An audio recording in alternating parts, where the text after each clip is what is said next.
الحمدللہ والصلاة والسلام علی رسول اللہ اما بعد فاعوذ باللہ من الشیطان الرجیم بسم اللہ الرحمن الرحیم ربما يود الذین كفروا لو كانوا مسلمین ذرهم يأكلوا ويتمتعوا ويلههم الأمل فسوف يعلمون۔ قیامت کا دن ہوگا، جتنے بھی لوگ اللہ کی آیات کے ساتھ کفر کرنے والے ہیں، نافرمانیاں کرنے والے ہیں، اپنی زندگیاں اپنے مزاج اپنی خواہش کے مطابق گزارنے والے ہیں، یہ تمام کے تمام لوگ چاہیں گے کہ کاش دنیا میں ہم مسلمان ہوتے، کاش دنیا میں ہم نے اپنے آپ کو اسلام کے تابع کیا ہوتا، کاش ہم نے اپنی جوانیوں کو، اپنے بڑھاپے کو اور اپنی لیل و نہار کو اللہ کے دین کے لیے وقف کیا ہوتا۔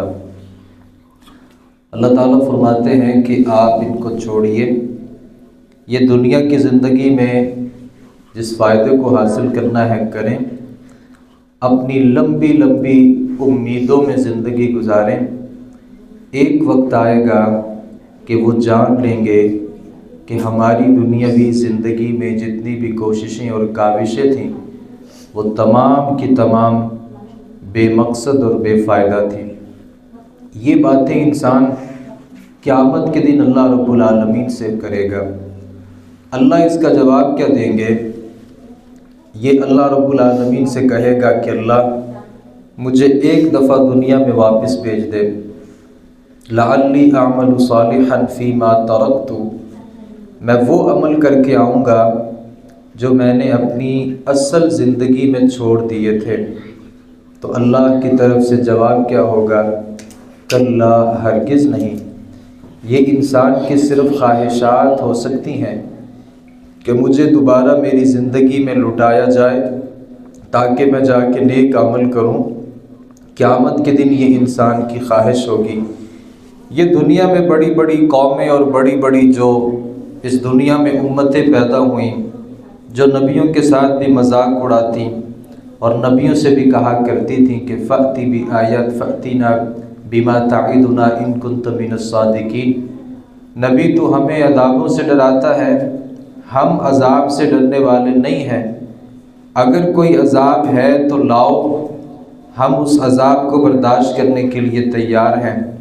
یہ بڑی بڑی قومیں بھی قیامت کے دن جب عذاب کو اپنی آنکھوں سے دیکھیں گی تو پھر اللہ رب العالمین سے یہی کہیں گی کہ اللہ ایک موقع دے دے، ایک دفعہ مہلت دے دے، ایک دفعہ دوبارہ دنیا میں بھیج دے، ہم نیک عمل کریں گے۔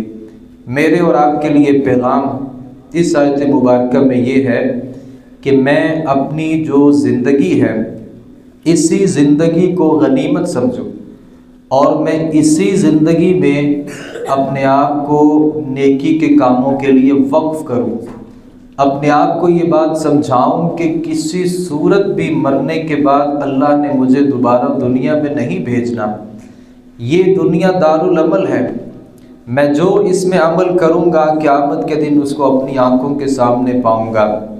پھر قیامت کے دن گلے اور شکوے اور معذرتیں پھر اللہ رب العالمین کے سامنے یہ کوئی کام میں آنے والی نہیں ہے۔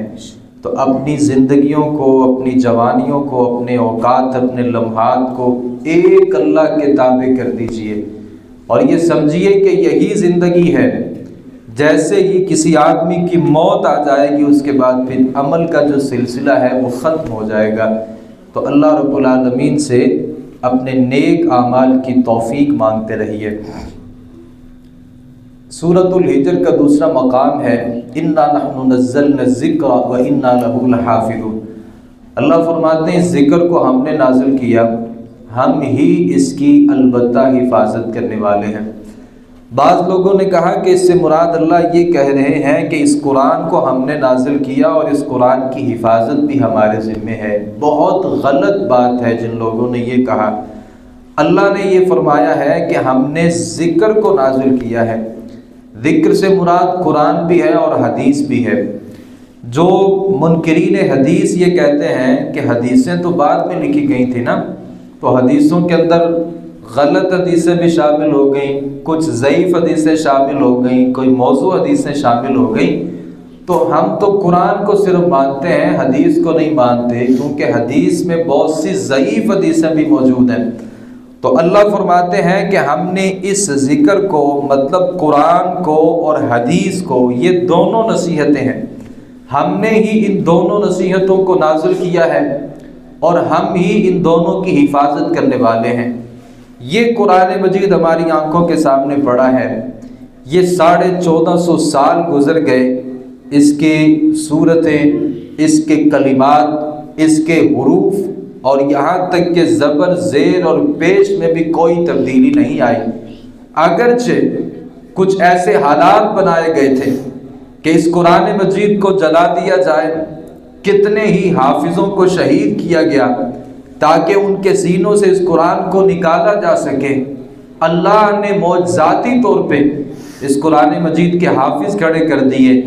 یہ 3 اور 4 سال کے بچے اس قرآن مجید کے حافظ ہیں پوری دنیا میں، ہر علاقے میں، ساری دنیا میں جا کر کے دیکھیے، کوئی ایسا ملک نہیں ہے، کوئی ایسا علاقہ اور کوئی ایسا خطہ نہیں ہے جہاں اس قرآن مجید کو حفظ کرنے والے، اپنے سینوں میں ان کو محفوظ کرنے والے لوگ نہیں ہیں۔ اللہ نے اپنے ذمے لگایا ہے اس قرآن مجید کی حفاظت کرنا، حدیث کی حفاظت بھی اللہ رب العالمین نے اپنے ذمے رکھی ہے۔ اللہ نے علماء کو پیدا کیا، ائمہ محدثین کو پیدا کیا، جو حدیث کو یاد کرتے ہیں، اپنے سینوں میں محفوظ رکھتے ہیں۔ یہی وجہ ہے کچھ ایسے لوگ شامل ہو گئے حدیثوں میں، اپنی طرف سے کچھ باتوں کو انہوں نے شامل کرنے کی کوششیں کی، لیکن محدث اس حدیث کو دیکھتا ہے، اس کی سند میں اتنے راوی ہیں، یہ راوی ضعیف ہے، یہ کذاب ہے، یہ راوی جو ہے یہ اس کے اوپر جھوٹ کی تہمت ہے، یہ راوی فحش الغلط ہے، یہ غافل بہت زیادہ رہا کرتا تھا۔ محدثین اس روایت کو قبول نہیں کرتے جس کی سند میں کوئی بھی ضعیف راوی ہو۔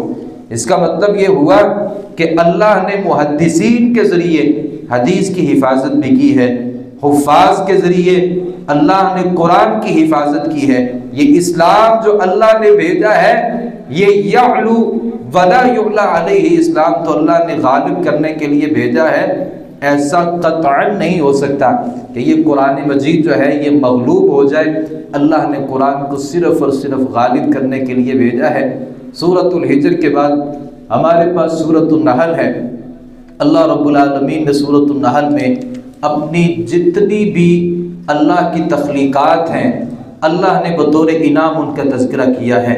اللہ نے کہا خلق السماوات والارض بالحق، آسمانوں کو اللہ نے پیدا کیا، انسان کو اللہ نے پیدا کیا۔ الانعام خلقها، یہ چوپایوں کو اللہ نے پیدا کیا۔ یہ چوپائے جو ہیں یہ تمہارے لیے جمال ہیں، تمہارے لیے خوبصورتی ہیں۔ یہ جانور تمہارے بوجھ کو اٹھاتے ہیں، یہ گھوڑے، یہ خچر اور اسی طریقے سے یہ گدھے، اللہ فرماتے ہیں تم ان کے اوپر سواری کرتے ہو۔ اللہ وہ ذات ہے جس نے آسمان سے تمہارے لیے پانی کو برسایا، آسمان سے پانی کو برسانے کے بعد زمین سے تمہارے لیے کھیتی کو نکالا، زیتون کو نکالا۔ اللہ نے تمہارے لیے انگوروں اور کھجوروں کے درختوں کو اللہ رب العالمین نے زمین سے تمہارے لیے نکالا۔ سخر لکم اللیل والنہار، تمہارے لیے سورج اور چاند کو، دن اور رات کو مسخر کر دیا۔ تمہارے لیے زمین سے رنگا رنگ نعمتیں تمہارے لیے اللہ نے زمین سے نکالی۔ پانی ایک ہے جو زیر زمین جاتا ہے، اس کا کوئی رنگ نہیں ہے، لیکن جیسے ہی کھیتی نکلتی ہے کوئی سبز رنگ کی ہوتی ہے، کسی کا رنگ پیلا ہوتا ہے، کوئی کس رنگ پر مشتمل ہے۔ اللہ نے تمہارے لیے سمندروں کو بنایا ہے، سمندروں میں تمہارے لیے اللہ نے مچھلیوں کو بنایا ہے۔ مچھلیوں سے بڑھ کے طول فل کا آپ دیکھتے ہیں کہ کچھ کشتیاں موجود ہیں جن کے اوپر آپ سفر کرتے ہیں، اللہ نے پھر زمین پہ تمہارے لیے پہاڑوں کو گاڑ دیا ہے، زمین میں نہروں کے سلسلے کو چلا دیا ہے، زمین میں اللہ نے تمہارے لیے راستے بنا دیے ہیں۔ اللہ یہ ساری نعمتیں بیان کرنے کے بعد پتہ کیا فرماتے ہیں؟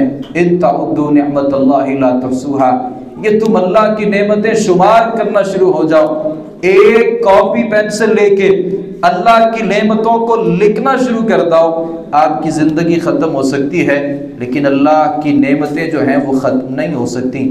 اللہ فرماتے ہیں پھر بھی تم اللہ کے علاوہ کسی اور کی بندگی کرتے ہو، ہر چیز کا خالق مالک اللہ ہے، کائنات کی ہر چیز کو بنانے والی ایک اللہ کی ذات ہے، اس کے باوجود بھی تم اللہ رب العالمین کے مقابلے میں ان کی بندگی کرتے ہو۔ اموات غیر احیاء، وہ مردے ہیں، زندہ نہیں ہیں، زیر زمین جا چکے ہیں، آپ ان کے سامنے اپنے ماتھے کو بھی ٹیکتے ہو، ہاتھوں کو اٹھاتے ہو، جھولیوں کو پھیلاتے ہو اور ان کو اللہ کے مقابلے میں اللہ کے شریک کہتے ہو۔ اللہ فرماتے ہیں الہکم الہ واحد، تمہارا صرف ایک الہ ہے، اس کے علاوہ کوئی الہ نہیں ہے، لہذا دنیا کے ہزاروں معبودان باطلہ کا انکار کر کے ایک اللہ کے سامنے اپنی پیشانی کو جھکانا پڑے گا۔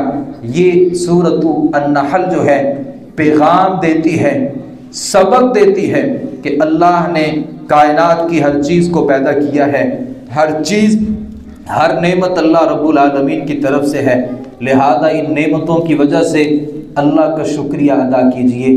نعمتوں کا واحد مقصد یہ ہے کہ انسان ان نعمتوں کو حاصل کرنے کے بعد اللہ رب العالمین کا صحیح معنوں میں شکریہ ادا کیجئے۔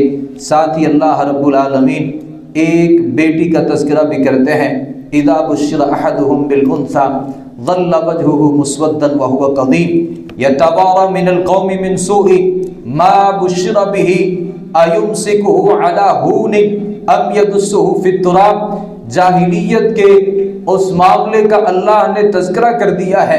جاہلیت میں جب بھی کسی کی بیٹی ہوتی تھی، دو آپشن اس کے پاس ہوتے تھے، یا تو اپنی بیٹی کو اپنے گھر میں بسا کر کے ساری زندگی کے لیے اپنے لیے ذلت اور اپنے لیے رسوائی کو اپنے مقدر کر لے، یا اپنی اس بیٹی کو زندہ زمین میں درگور کر دے۔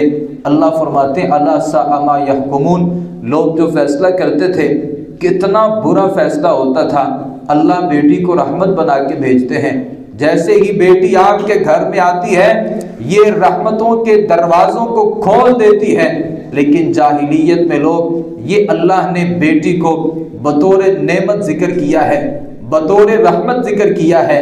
یہ اللہ ساری نعمتوں میں بیٹی کا تذکرہ کر کے اس کو بھی بطور رحمت ذکر فرماتے ہیں، اور یہ بھی اللہ رب العالمین کی طرف سے ایک نعمت ہے۔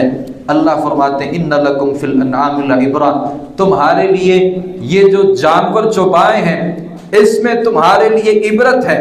نسقیکم مما فی بطونہ من بین فرث ودم، اللہ فرماتے ہیں دو نالیاں ہیں، ایک گوبر کی نالی ہے، ایک خون کی نالی ہے، ہم دونوں کے درمیان سے لبنا خالصا سائغا للشاربین، ہم دودھ نکالتے ہیں جو انتہائی خالص ہوتا ہے، پینے والوں کے لیے وہ دودھ کتنا اچھا ہوتا ہے۔ اللہ اس دودھ کو بھی بطور نعمت ذکر کرتے ہیں۔ کتنی ہی نعمتوں کو ذکر کرنے کے بعد اللہ فرماتے ہیں میرا ایک بندہ تھا جس کا نام ابراہیم علیہ السلام تھا۔ اللہ فرماتے ہیں ابراہیم جو تھا نا شاکرا لانعمہ اجتبا، ہم نے اس کے اوپر جتنی بھی نعمتیں کی تھیں ابراہیم اللہ کی نعمتوں کا شکر گزار تھا۔ یہ سورۃ النحل پیغام یہ دیتی ہے، سبق یہ دیتی ہے، اگر انبیاء اللہ کی ان نعمتوں کی وجہ سے اللہ کا شکریہ ادا کرتے ہیں، ہمارے لیے بھی ضروری ہے کہ ہم اللہ رب العالمین کی نعمتوں پر شکریہ ادا کریں۔ اللہ کا جس قدر شکر ادا کریں گے، جس قدر اللہ کی نعمتوں پہ شکریہ ادا کریں گے، اللہ اسی قدر نعمتوں کے دروازے ہمارے اوپر کھول دیں گے۔ یہ سر کے بالوں سے لے کے پاؤں کے ناخنوں تلک ایک ایک چیز اللہ کی بہت بڑی نعمت ہے۔ یہ زبان ہے نا، قوت گویائی اللہ زبان کو دیتا ہے، جب تک یہ انسان بول نہیں سکتا، انسان کی قابلیت ظاہری نہیں ہوتی۔ اپنی قابلیت کو، اپنے علم کو ظاہر کرنے کے لیے ہمیں زبان کی ضرورت ہوتی ہے۔ اللہ اگر کسی کی زبان کو ختم کر دے اور یہ قوت گویائی کو سلب کر لے، انسان نکارا ہو جاتا ہے۔ یہ آنکھیں ہیں اللہ کی نعمتوں کو دیکھنے کے لیے۔ اللہ کسی کی بینائی کو چھین کر اس کو نابینا بنا دے، کائنات کی ہر چیز اس کے لیے اندھیرا اندھیرا ہو جائے گی۔ دو ٹانگیں اللہ نے دی ہیں، انسان چل سکتا ہے۔ دو ہاتھ اللہ نے دیے ہیں، انسان پکڑ سکتا ہے۔ کان اللہ نے دیے ہیں، سن سکتا ہے۔ اللہ نے ناک دی ہے، سونگھ سکتا ہے۔ ہمارے اوپر اللہ کی بے شمار نعمتیں ہیں، دل ہے، گردے ہیں، پھپھڑے ہیں۔ اگر کسی کے پھپھڑے کام کرنا چھوڑ دیں، آپ کو پتہ ہے کروڑوں روپے لگ جاتے ہیں، پھر بھی ہمارا یہ کام حاصل نہیں ہوتا۔ ایک چھوٹی سی بات ہے، اللہ ہمیں فری میں آکسیجن دیتا ہے، سانس دیتا ہے۔ یہ آکسیجن تب تھوڑی سی پریشان کرتی ہے، ہم ہاسپٹل میں جاتے ہیں، آکسیجن کو خریدنا چاہتے ہیں، پر منٹ ہم سے کتنے سارے پیسوں کو چارج کیا جاتا ہے۔ اگر ایک دن کے لیے ہمیں آکسیجن لینا پڑ جائے، ہمیں پتہ چلے کہ اللہ جو ہمیں فری میں آکسیجن دیتا ہے یہ اللہ کی کتنی بڑی نعمت ہے۔ پھر اللہ اس سانس کو روک لے، کائنات کے سارے ڈاکٹر مل کے یہ آپ کی سانسوں کو بحال نہیں کر سکتے۔ اللہ 60 70 80 سال تک آپ کو فری میں یہ سانس آکسیجن دیتا ہے، یہ بھی اللہ کی کتنی بڑی نعمت ہے۔ اللہ کی نعمتوں کی قدر یہ ہے کہ اللہ کا شکریہ ادا کیجئے۔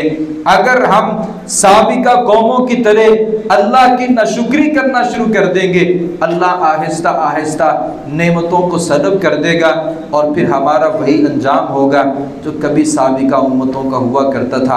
اللہ رب العالمین سے دعا ہے صحیح معنوں میں کتاب و سنت کو سمجھنے، اس پر عمل پیرا ہونے کی توفیق عطا فرمائے۔